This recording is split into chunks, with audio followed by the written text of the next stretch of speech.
एक छोटा सा गांव था जहां नदी किनारे रामू नाम का एक गरीब आदमी रहता था। उसके पास ना खेत था, ना कोई बड़ी दुकान।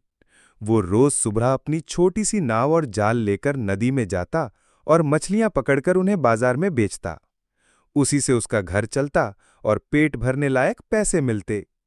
रामू मेहनती था, पर उसकी किस्मत हमेशा उसका साथ नहीं देती थी। कभी बहुत सी मछलियां मिल जाती, तो कभी घंटों बैठने पर भी जाल खाली निकलता। लेकिन वो हार नहीं मानता था।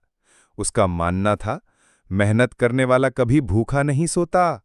एक दिन सुबह सुबह रामू नदी पर पहुंचा। उसने जाल डाला और इंतजार करने लगा।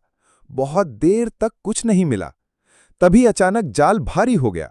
रामू ने खुशी खुशी जाल खींचा तो देखा कि उसमें एक चमचमाती सुनहरी मछली फंसी हुई है। मछली बोल उठी, रामू, मुझे छोड़ दो। मैं जादुई मछली हूं। अगर तुम चाहो तो मैं तुम्हारी हर इच्छा पूरी कर सकती हूं। रामू हैरान रह गया। उसने सोचा कि अब तो उसकी सारी गरीबी खत्म हो जाएगी। लेकिन फिर उसने गहरी सांस ली और कहा, मछली रानी, मुझे कोई धन दौलत नहीं चाहिए। बस इतना चाहिए कि रोज मेरे जाल में उतनी ही मछलियां आएं जिससे मेरा घर चल सके और मेरा परिवार भूखा न सोए। सुनहरी मछली मुस्कुराई और बोली, रामू, तुम्हारी इच्छा पूरी होगी। तुम लालच नहीं कर रहे हो, इसलिए मैं हमेशा तुम्हारे जाल में भरपूर मछलियां दूंगी। रामू ने मछली को वापस नदी में छोड़ दिया। उस दिन से उसके जाल में कभी कमी नहीं रही।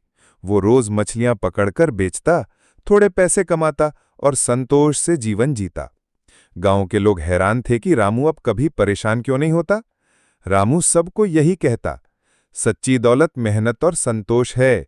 लालच करने वाला कभी सुखी नहीं होता।